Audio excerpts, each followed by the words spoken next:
Uri kandi ugira ikintu ubwira umubyeyi Scovia? Ni muzima pe.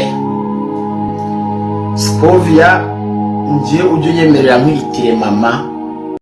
Uri kandi reka twumve icyo Silvizo abivugaho muri ibi bihe urimo nk'umuntu mwakoranye indirimbo.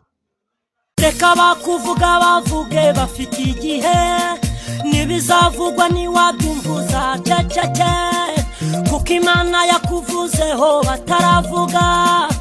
Uri kandi reka bakuvuga bavuge bazarekera. Ngagira icyo ubwira umubyeyi Scovia wakuvuganiye. Mwibi bintu bya showbiz ngiye nkwitire mama. Kagira inkuru noneho. Ngagira icyo ubwira Gasuku ushingiye ku magambo yakubwiye.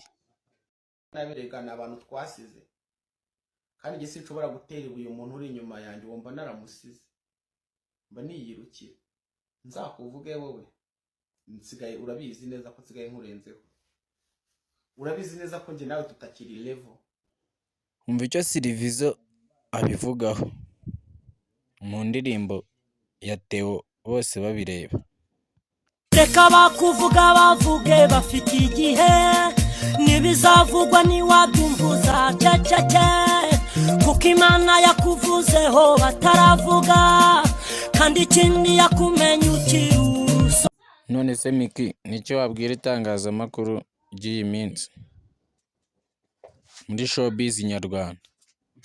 Ngaje kuvuga ngo baburi kandi ngo turaturanye ngo bamaze iminsi atubafungiranye abantu. Oya, Imbere y'Imana ishobora byose si muri kubikora. oya mani. Ukakumva umuntu ngo buri Mana none nabonye umukobwa ejo kuvuga ngo buri kandi yamufashe agahinda muri abana babi abanyamakuru nakabiyita abanyamakuru ko ndumva nta munyamakuru wabigize umugabo uzanye umumani